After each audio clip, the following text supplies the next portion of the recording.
vores ven.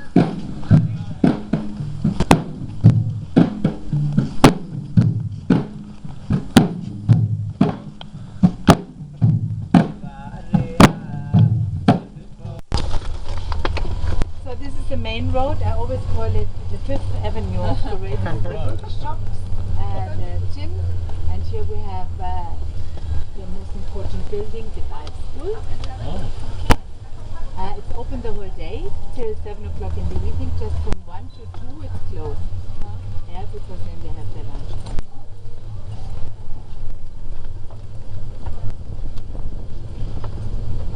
How much is it for to take An open water course, they didn't change it. I think it was $650, something like that. Yeah, if I have it in my mind, yeah, 695, I think it was. That's the open water dive, but they have other options. What I recommend is, I don't know how long you're going to stay? 2 weeks. Okay. You can do the open water dive. A lot of guests, they do the scuba dive. Scuba diver, the good thing is you have to study, but not that much, and you can do it in 3 days. And you're allowed to dive everywhere in the world. The good thing is that you don't have to make a very, very big exam at the end. And the only difference is with the scuba diver, you're only allowed to go to 12 meters maximum depth. With the open water, you are allowed to 18 meters. Yeah.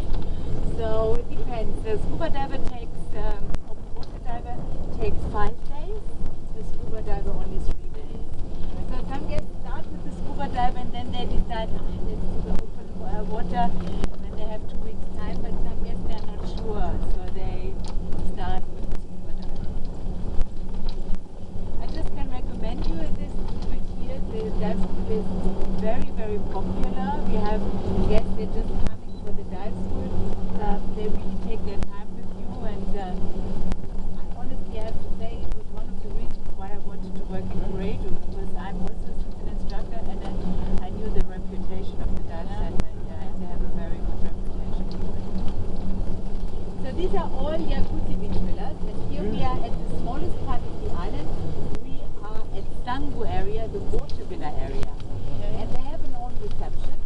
So for you the easiest thing is if you are too lazy to walk and you want to go to a kiddie bar, you just come to this reception and ask for a taxi. Reception is open till 9 o'clock in the evening. And here's your room. And I will explain you the safe, and I'll see you in 5 minutes. Okay. And 3:70. Okay. Okay. See you. Bye-bye. See you.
Ikke har dem til at ligge i vejen, ikke?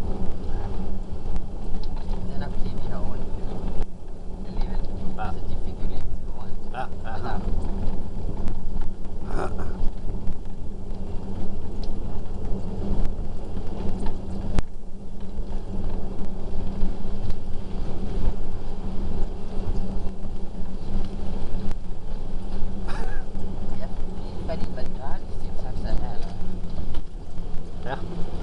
Ja, det tror jeg faktisk, det var.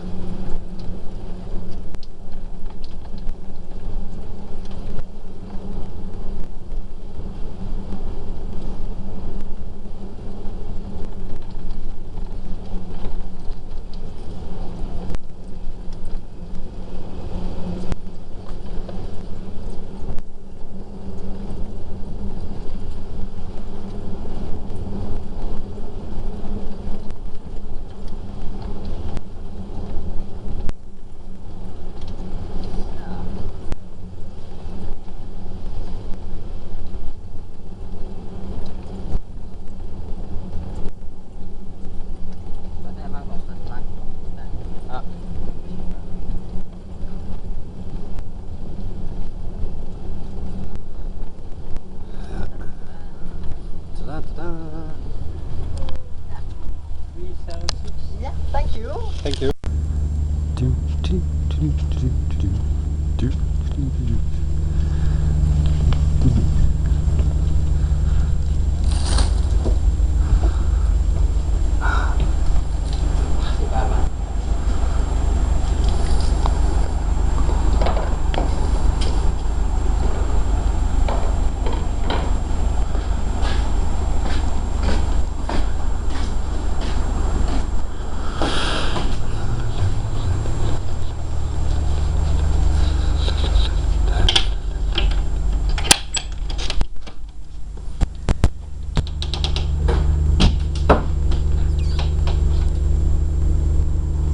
The man with the can.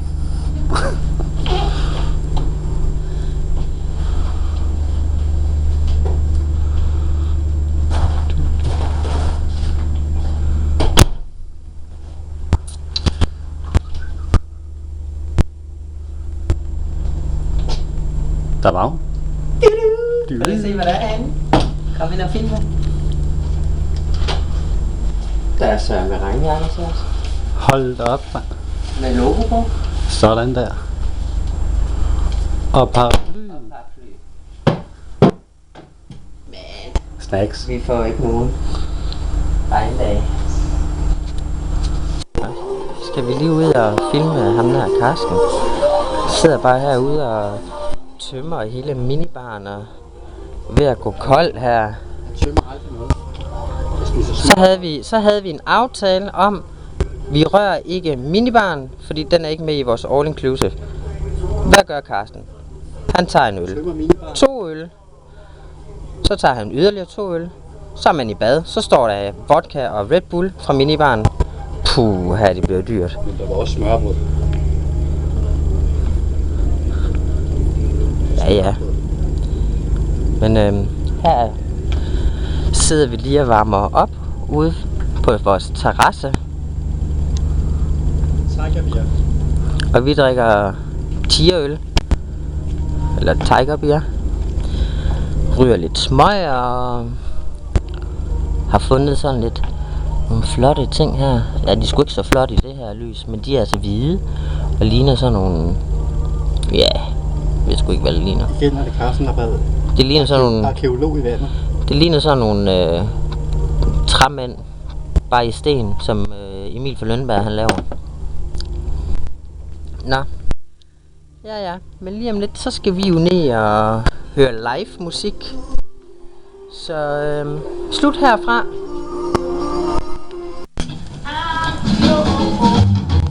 Nå.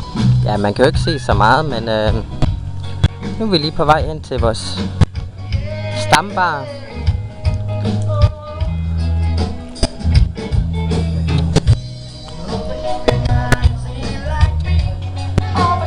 Og der er så live musik i dag jo.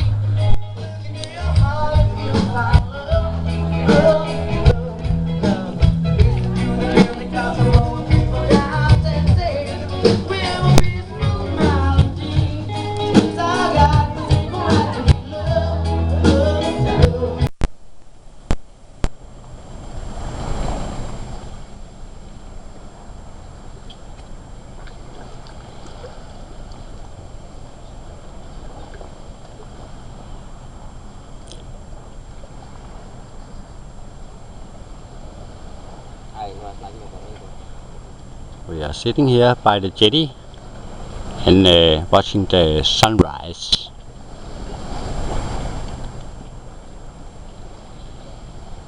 And Heidi is chasing crabs down here. Ja, film den der store en.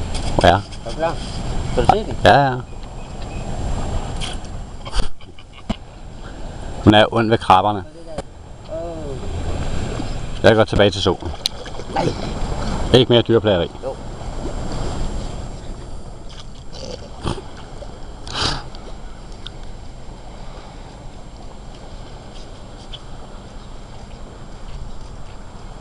Jeg snakker mere fransk nu.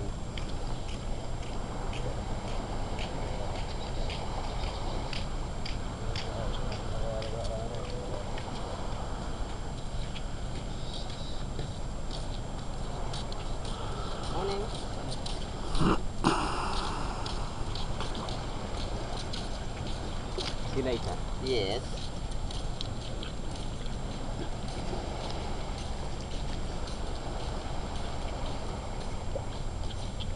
Det kunne være, måske man skal snakke med ham om det der med at være. Ja. Og var noget, der kravler på mig? Nå. Jeg ved ikke. Jeg kunne mærke det.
Nu kommer alle arbejdere. Se. Kommer alle arbejdere. Film. Og der er alle vores tjenere. Så er medarbejderne på Corretto på vej på arbejde. De kommer ind her om morgenen, sådan 20 minutter over 7. Og så knokler de for os hele dagen. Og det kan vi godt lide.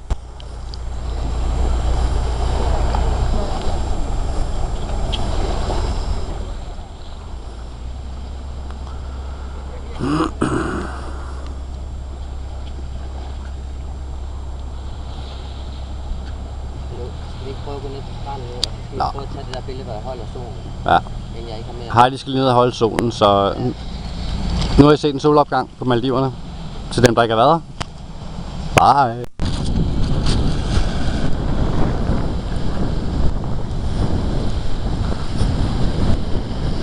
Og Heidi står lige og leger sprædemand herude på spidsen af øen.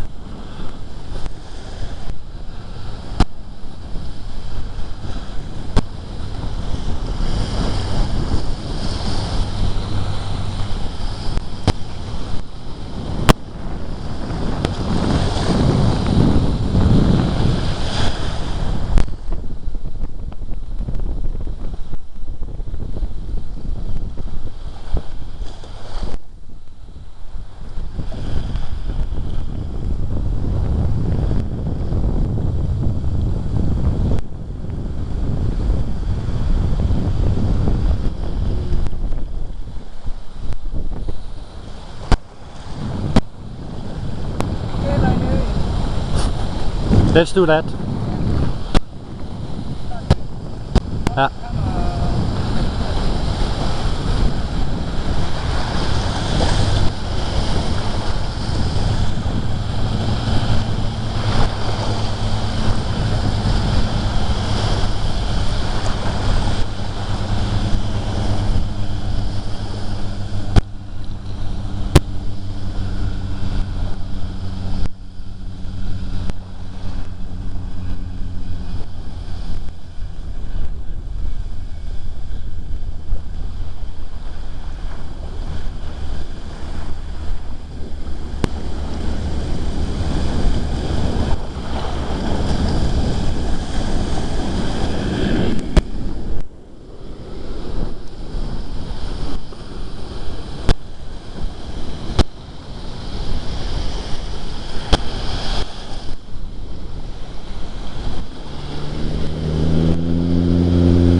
Hvad? Tænk på det lave der.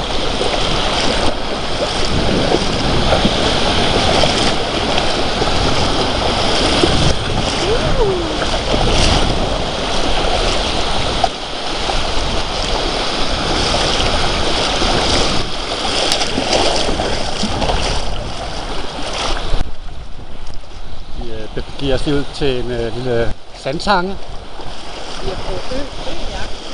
Vi er ude og lede efter en ny ø, vi kan bosætte os på. Vi skal ud og slås om den der ø, den vi lige har bygget et hotel. Ja.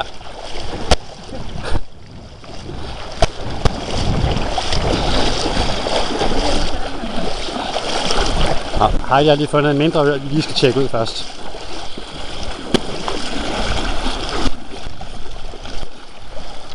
God chokolade, brun mås.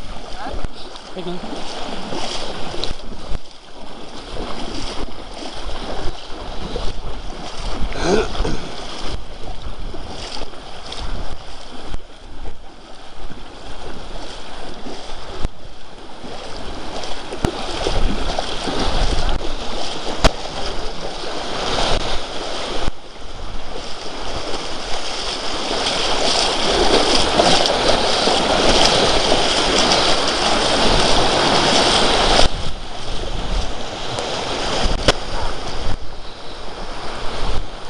Og Heidi har erobret en ø. Heidis ø. Ja, se selv, der er vand hele vejen rundt. Der er nogen, der kommer og invaderer den, tror jeg.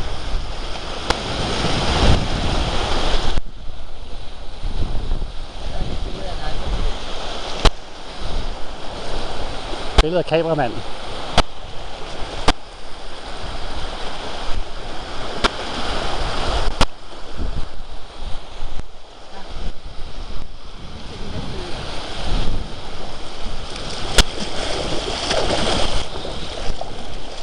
Vi kan se om vores oppakning bliver våd på vejen.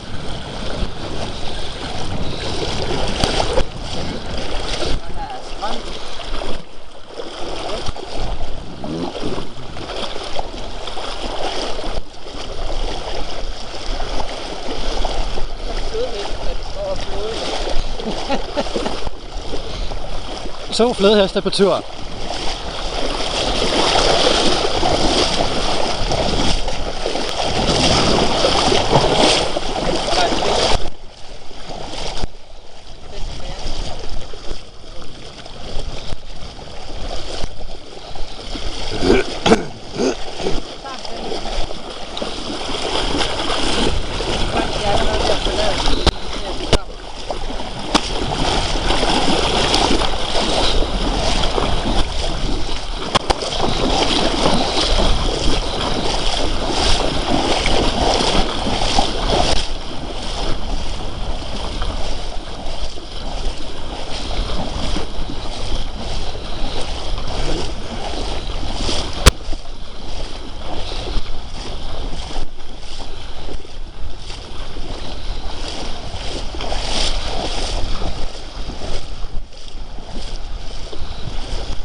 Ja, her kan vi sagtens have en lille hytte liggende.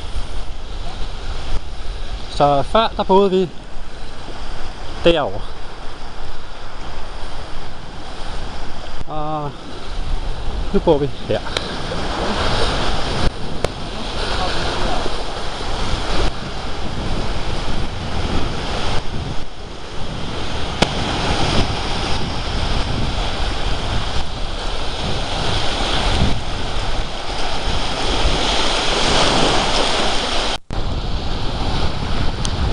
Ja, det kan være ske en anden gang.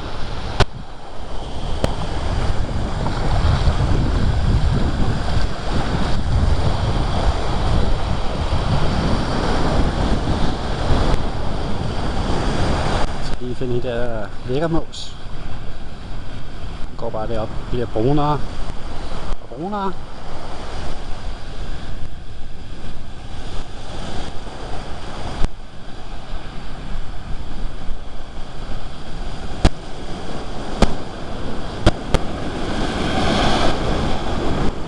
Hey.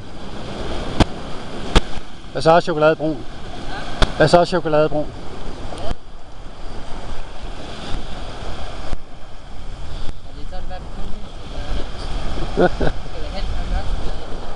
Ah. Hun brokker sig hele tiden. Så er der det ene galt, og så er der det andet galt.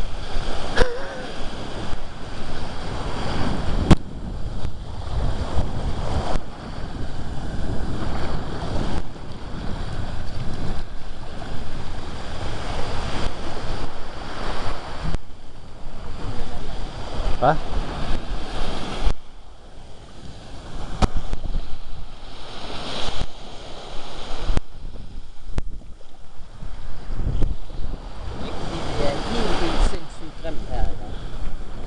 Hvad? Jo, fordi det er helt vildt sindssygt grimt her. Nej, det kan man ikke lige frem sige.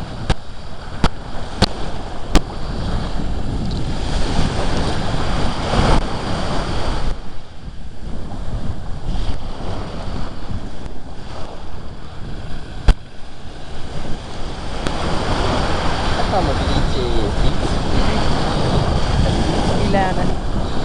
Det ser pudsigt. Sådan en kunne vi godt lige tænke os. Bare lige her den sidste uges tid. Så vi skal lige ned og snakke med Fergie. Ja. Det er, vi kan blive Vores lille ven, ham skal vi lige op og fedte lidt for. Så vi sætter Heidi med hundeøjnene op og snakke.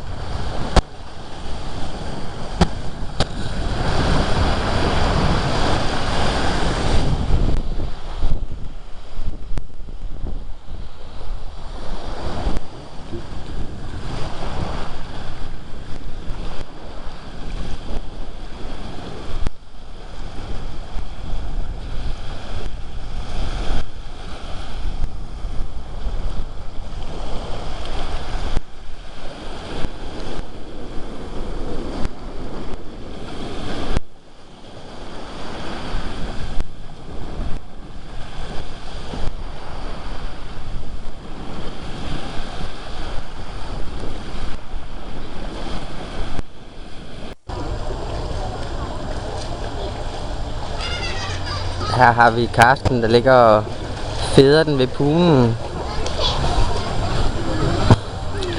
Hvad er det eneste, du kan finde ud af, det ligger og fede den? Der er ingen service. Nej. Prøv at se her. Hun sørger for sig selv. Mine glas er tomme. Ja. Det er simpelthen en dårlig hund. Hun tror, der er hun hernede for at sidde den slap af. Der er vores berømte webkamera, der sidder lige deroppe på træet. Det er alt sammen filmet af. Ja.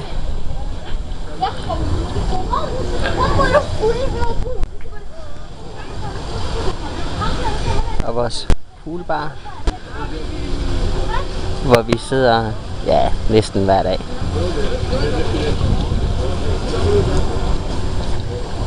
Nu hopper jeg i vand. Og nu hopper Karsten i vandet. På hovedet. Eller på maven. Det var vist mere på maven. Så er det blevet regnvejr på Maldiverne.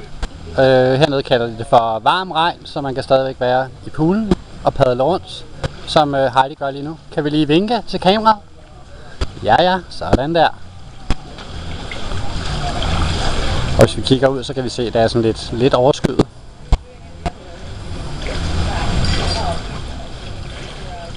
Og så kan vi lige zoome lidt herover. Så er der hvidvin. Mums. Og Heidi var kun i poolen, fordi Karsten skubbede hende. Det gjorde jeg. Jeg skubbede ikke. Hun havde bare fik overbalance.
så en uge siden, at vi kom her til Coredo.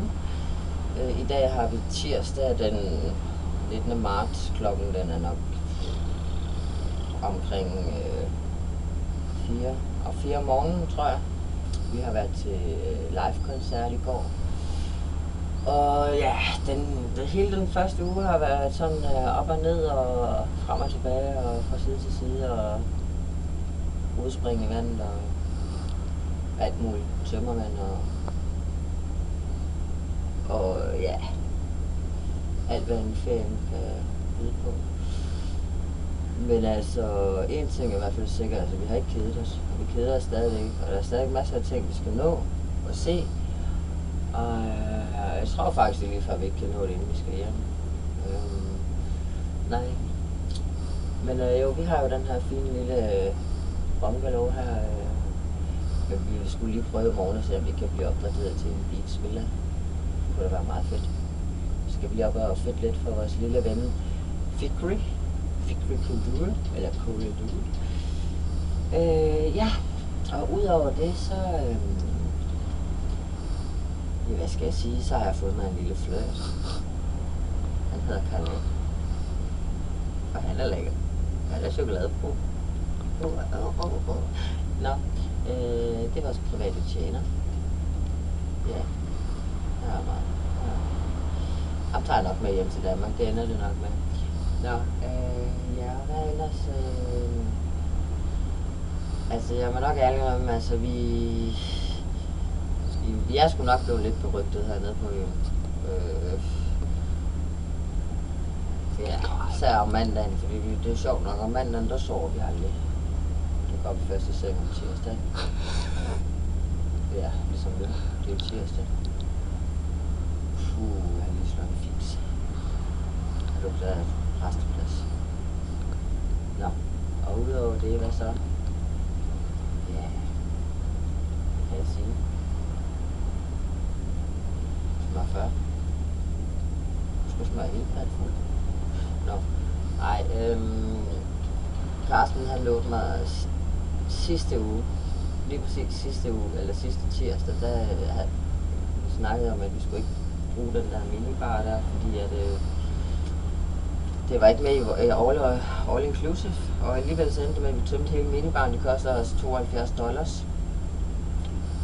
Og så aftalte vi, det gør vi ikke igen. Men nu er det sådan, at nu har Carsten allerede endnu en gang igen været inde og lavet en eller 2 vodka Red Bull. Så vi er så godt på vej, det vil sige, at vi har allerede til 2 vodka og 2 vodka og 1 Red Bull. Ja. Så det bliver meget sjovt at se, når vi får vores regning igen, eller når vi så er færdige her senere med at drikke. Men det bedste af det hele, selvom vi vågner hele natten, så har vi vores rugbrødsmad for altid højbelagt smørbrød. Altså min favorit, det er jo højbelagt med hamburger og italiensk salat og så lidt asparges på. Carsten, han er med til sådan en, han er faktisk til en Amager. Så han tager faktisk lige noget hvidt brød op fra restauranten af, og så tager han det med ned, og så laver han sådan en Amager med en rugbrød, skive rugbrød, og så en klasse marmelade i midten, og så et stykke franskbrød ovenpå. Det er hans favorit. Så en aften som i dag, hvor vi ikke lige vælger at gå i seng 1:30, når det hele lortet det lukker, så vælger vi skulle bare blive op og kigge på stjernerne og få lidt højbelagt rugbrød. Smørbrød. Så det er jo blevet en tradition siden kom hernede. Good morning. And it was the room boy. Our room boy, I cannot see. Jeg tror ikke det var vores, men det var en af dem, der gør rent på os. I vores bungalow her. Nå. Og udover det, hvad kan jeg ellers fortælle? Carsten, har du nogen input? Du er blevet brun. Ja, det kan man ikke se her. Ja, så har jeg sådan nogenlunde fået noget farve. Men det bobler, og jeg skal og... Det bobler, siger, lugter af klokken. Men det er billigt, og så bliver man som et svin. Nå, ej, du vil så købe sådan mig. Nå, ja, jeg har fået en farve. Lov til at kigge en lille smule. Mm. Ja. Ja, sådan er det. Der tager vi revanche i morgen, så må jeg have switche resten af røven i morgen. Men ja, det var alt fra nu.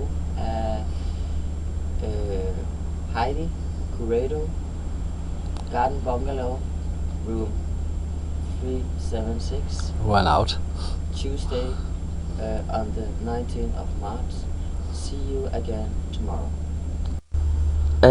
Og så for resten, så har vi lige breaking news. Vi stiller om til Karsten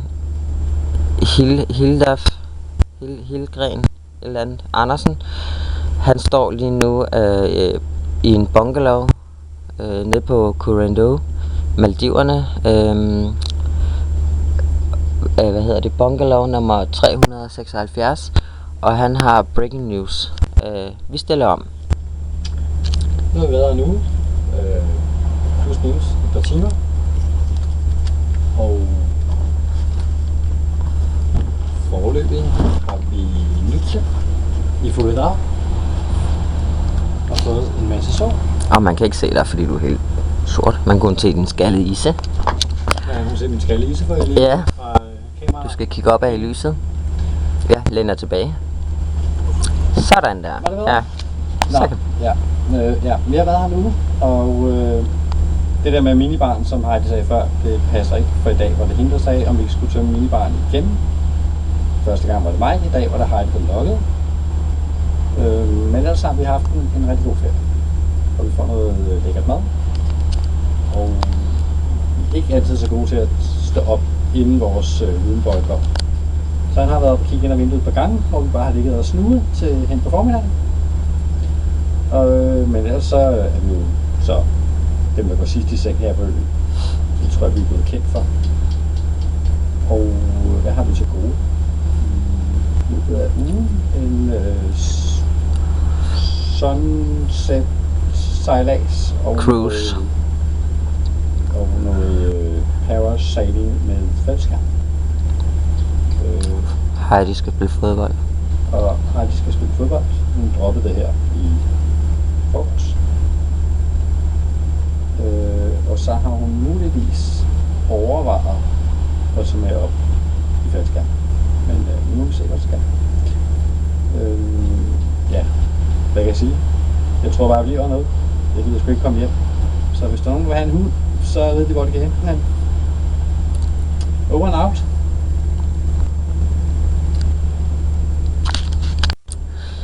Og vi har endnu en breaking news her fra Garden Bungalow room 376. Det er sådan, at grunden til, at Karsten han sover så mega fedt om natten, det er fordi, at Karsten han ligger her. Det er lidt svært at se, fordi det er mørkt. Kan du lige tænde nogle lamper? Begge dine lamper her. Det kan jo næsten ikke blive mere luksus.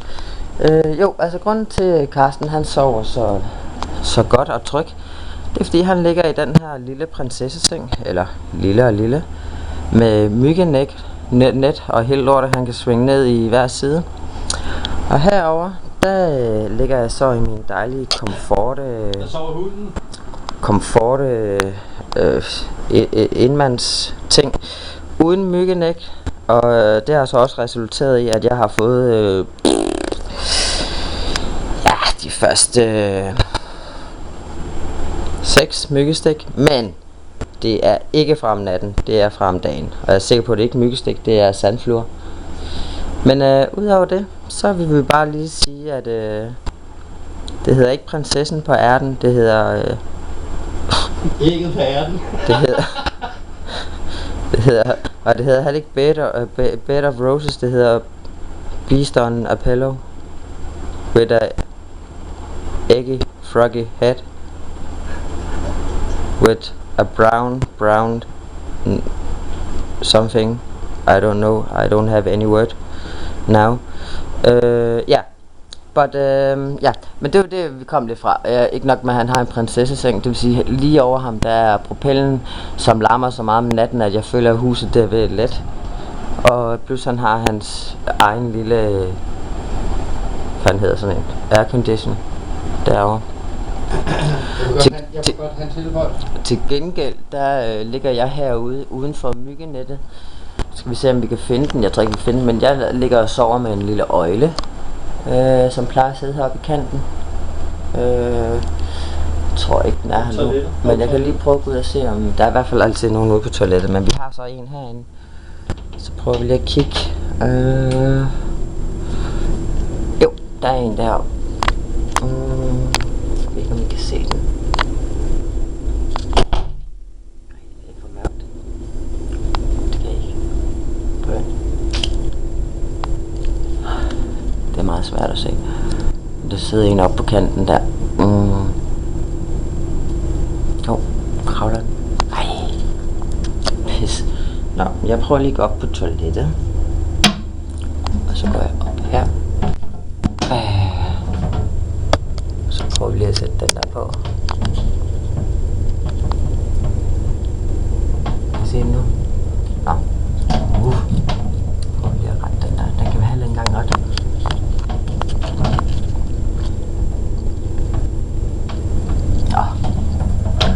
Den er væk.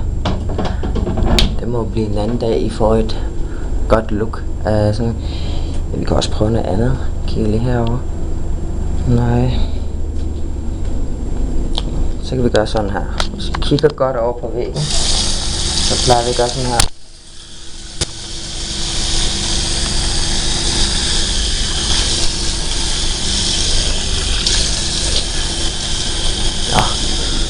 Der er slet ikke nogen her i dag, det var da mærkeligt. Der plejer altså at være en masse herinde. Nå, det må blive en anden dag. Men vi sover sammen med nogle dejlige små øgler, eller kalder dem så salamander. Men det er nok delte mening om det hedder hernede. Ja, nå, men det var breaking news. Tak for i dag, og vi vender stærkt tilbage med nye nyheder. I dag er det den 21. Og vi skal flytte til et andet sted, for nu gider vi ikke at se på det her mere. Nu vil vi ned og se på noget vand. Er det ikke også rigtigt? Men det er stadig en overraskelse med hvad det bliver. Ja. Enten så kommer vi op i den nordlige del af øen på venstre side. Der har vi Oak Beach Villa. Enten bliver det sådan en, ellers kommer vi ned i den sydlige ende i Watervillerne. Men vi må holde på hat og briller og vente på spændingen, og for det første vide klokken 10:30. Og klokken den er nu 4 minutter i 8. Så 2,5 timer. Og vi skal hente nøglen til vores nye. Og vi skal snart ned og vinke farvel til Fiona, som tager hjem til Skotland i dag. Ja. Og så skal vi ind og sige farvel til min Nuka Boy. Restauranten. Yep. Og så skal vi flytte. Når vi spiser morgenmad. Så skal vi have Carsten op og flyve op i luften. Og nu kommer vores barnebarn. Morning. Vil du filme ham? Jeg finder ham lidt. Nej. Han er der. Kom on. You knew? Yeah. Yeah. But we come back in 2 days again. We come back. Yeah. Yeah, not this one, but back, because there was only 2 days we could. It was only free for 2 days. So our last 2 days we come back here, but we don't know which one. Yeah. Det var vores roomboy. det jeg siger. De er totalt forberedt hernede.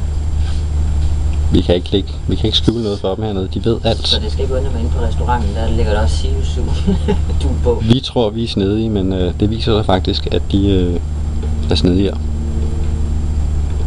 Og han vidste ovenikøbet, at vi bare skulle skifte. Men han sagde ikke på. Nope. Nå, men I vender tilbage kl. 10:30. så kan I lige få en opdatering på, hvor vi skal hen. Så laver vi lige en lille status her. Klokken den er nu 9:40. Så om knap en time kan vi få at vide, hvor vi kommer til at bo. Og som I kan se, så Carsten han prøver på at se glad og normal ud, men han er faktisk ved at skide i bukserne, for lige om snart, så skal han op og paragliding, sailing, whatever, op og flyve i en faldskærm bag en båd. Så lige om lidt, så skal jeg lige ind og lægge en tampaks op i røven på ham, så han ikke skider i bukserne.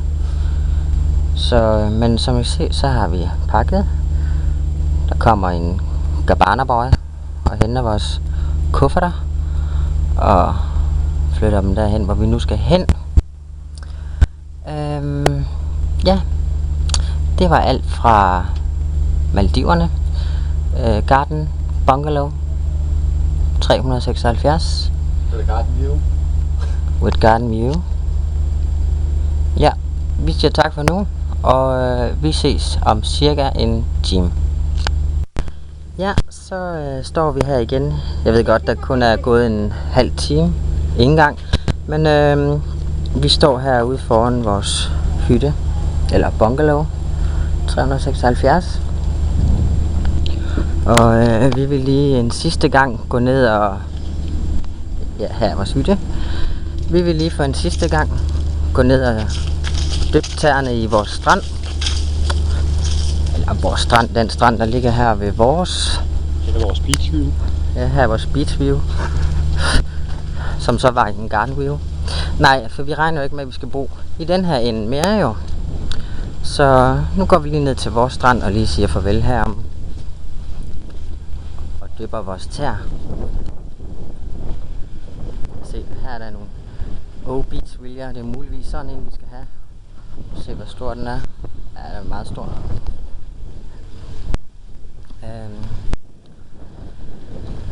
Det er så lidt lavvandet lige nu.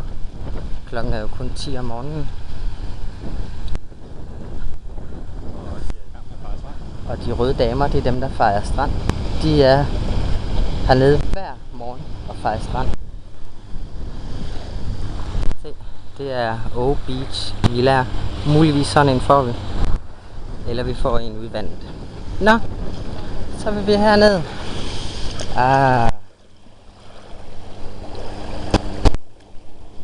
Det var jo helt dejligt. Carsten, han går langt ud. Sig hej. Bye bye. Så har vi lige fået nøglen til vores nye hytte. Og det var jo totalt gode nyheder, fordi det var dem vi ønskede. Men lille Fykri, han har sagt med give os med jacuzzi. Så nu er vi på vej. Der er faktisk lige lidt vej. Ja, der er faktisk langt, Carsten. Ja. Her er nummer 101, den første, og vi skal helt ned til nummer 134. Så skal jeg bare blive ved med at filme? Det der går lige frem er ikke Casper the Friendly Ghost. Det er bare lige tysk. Ja. Nå. Men det bliver jo lækkert. Vi vender tilbage. Så er vi ved at nærme os. Vi er nået til nummer 28. Og vi skal finde nummer 134. Og hvad har vi der? Der har vi 130. Jeg synes, der lige skulle se vores udsigt. Her. Og nummer et eller andet 32.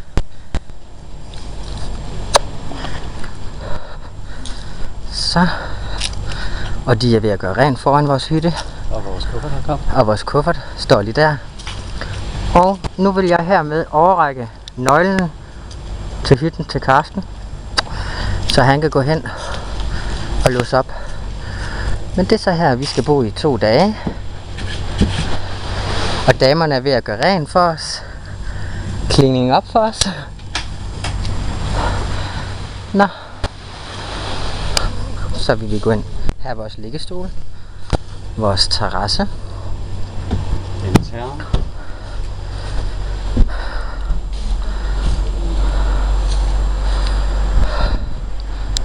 TV. Hold op. Og kunne jeg få dig til at åbne døren? Det larmer rigtig meget, når man kommer rundt. Ja, du gør. Så går vi herud. Der er nogle trapper. Der har vi simpelthen 2 håndvaske. Hallo. Bruser. Så går vi ud i vores lille have. Der har vi så lige en ligge sofa og vores jacuzzi hedder det sgu da. Nå. Her skal vi så bo i 2 dage. Ikke dårligt. Thumbs up. Thank you, Fig Ray. Yes.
Så er vi lige på vej hen for at filme Karsten. Han skal op i luften i faldskærm.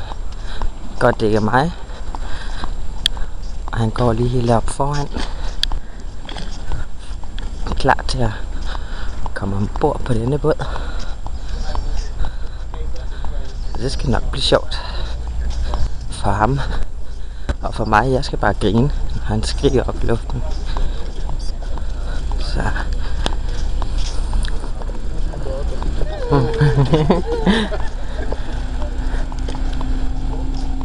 Så stiger han ombord.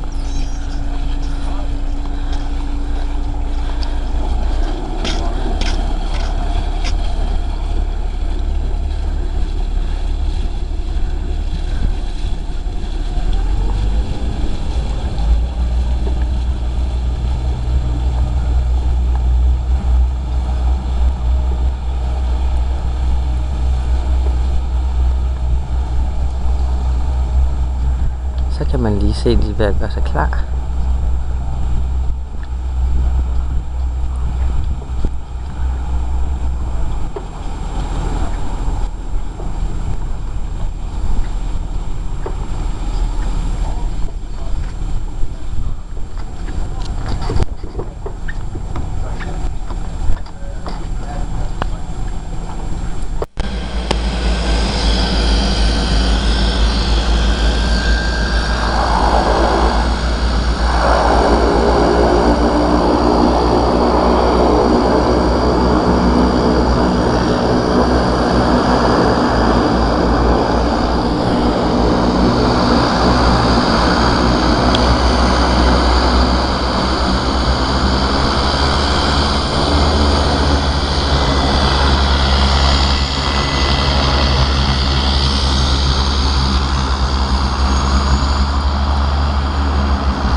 Sætter de den skærmen op.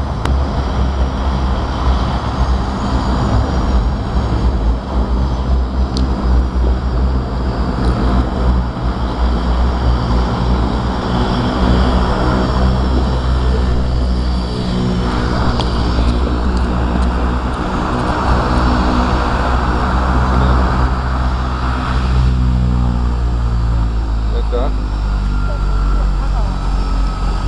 Saving. Altså eigentlich auch. Kommt auch nicht so richtig in die Luft, ne? So.